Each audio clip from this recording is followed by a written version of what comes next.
15 teams and 24 matches later, we have reached the final of the 2022 Electric Ireland Sigerson Cup. Battling it out for this year's win will be University of Limerick and NUI Galway. And joining me to look forward to the match are UL Games Development Officer Ronan Keane and journalist John Keogh. Ronan, I'm going to come to you first because it's been a bit of an up and down couple of years for the UL Sigerson team, you know, knocked out in the first round, unfortunately, in 2020, only to have the next year's competition cancelled. And now here you are in a Sigerson Cup final. Yeah, it's been a tough couple of years, I guess. What you want to do when you have a bad result in any competition is bounce back and respond.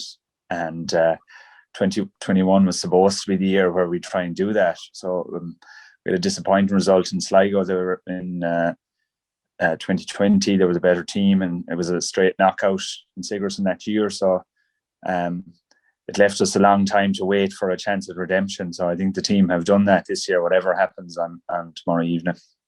Yeah, and you know, UL wouldn't naturally be seen as a traditional Sigerson team. You know, you have, you know, huge characters in the Fitzgibbon and the O'Connor Cup and the Ashburn, but now the spotlight is rightfully on this Sigerson Cup team reaching a first final in 25 years.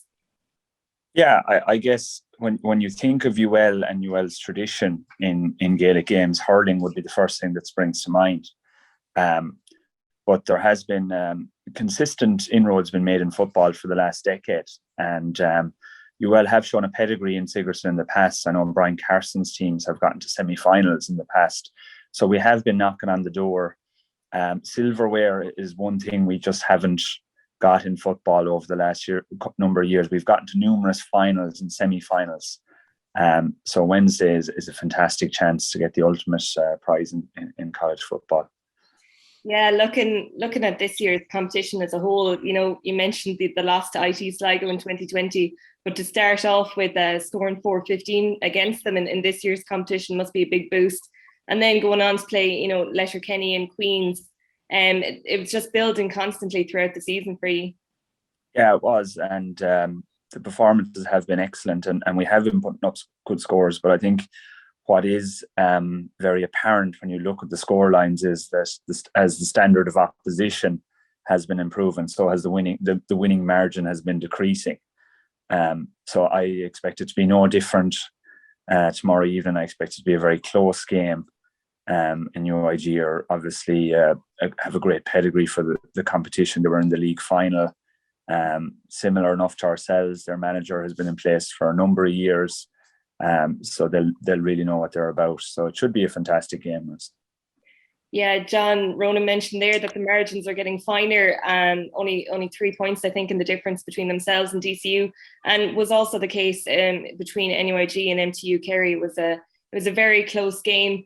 NUIG have had an up and down season themselves, you know, losing Sean Mulkern in the first round, bouncing back then, only to lose Tommy Conroy in the quarterfinals. So how was their semi-final, first of all?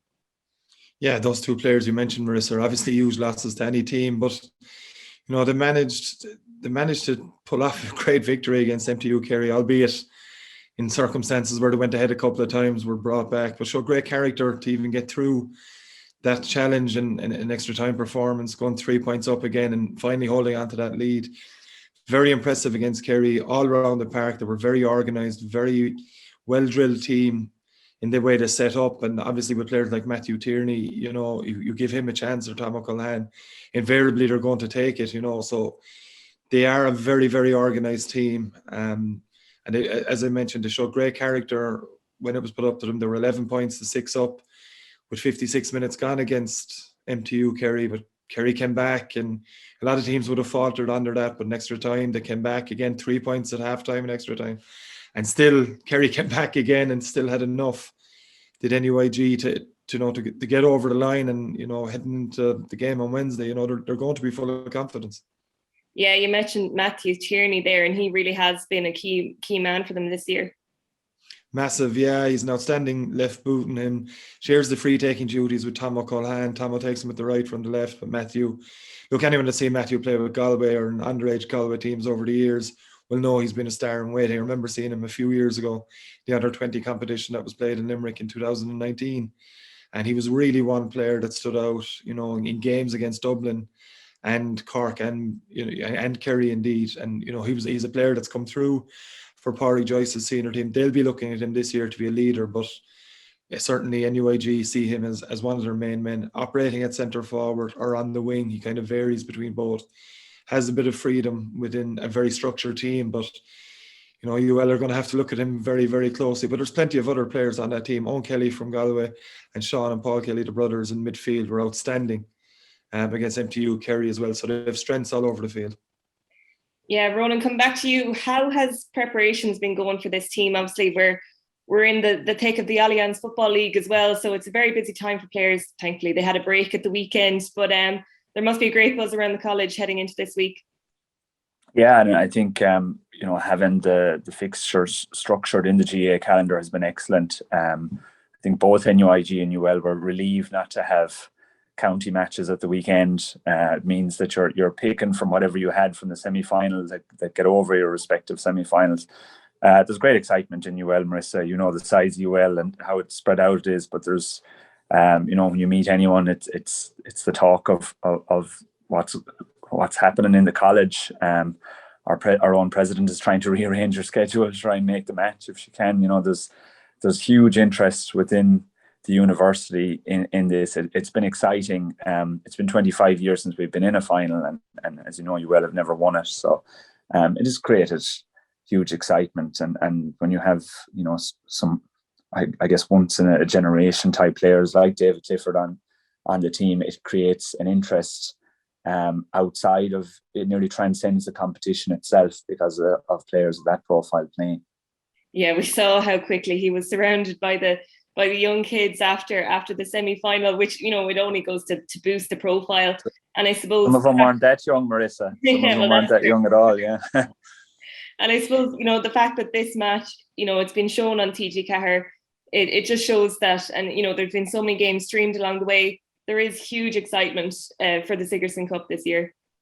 There is, yeah. And I guess college, it isn't club, it isn't county. It's its own entity. It's different. It's unique and special. And the concern was always going to be after COVID, how would it bounce back? Would it be okay? And I think that's a resounding yes. The coverage has been excellent. There's been huge attendances at our even league games this year. There's huge interest in the competition. And there'll be a huge crowd in Carlow for Wednesday evening. And of course, we should also mention that it is a very busy week for you this week in Carlow, because you have the Fitzgibbon semi-final against IT Carlow in IT Carlow this week. So a very busy week for UL. Yeah, it is. And we have one dual player as well. So Conor Flaherty, who will be in goal for the Sigerson on the Wednesday and contesting for a place in the Fitzgibbon on Thursday. So it's great for the college. There's great excitement. I guess the moment the Sigerson ends, you know, there'll be hopefully great celebrations as well, but immediately again you'll be looking to the next game, which is the Fitzgibbon semi-final, and you know, a great prize there at stake, a place in the final on Saturday afternoon against GMIT or NUIG. Well, we wish you the best of luck in both games. Sigerson Cup final promises to be a massive occasion. It is on Wednesday, February 16th at 7:30 in IT Carlow. And you can watch that game live on TG Cahir or indeed TG Cahir Player. My thanks to Ronan and to John for joining me today. And to keep up with all of your news from the Sigerson Cup and indeed the Fitzgibbon Cup, keep on following the Pundit Arena social media channels, as well as the Electric Ireland channels, of course, and follow the hashtag First Class Rivals.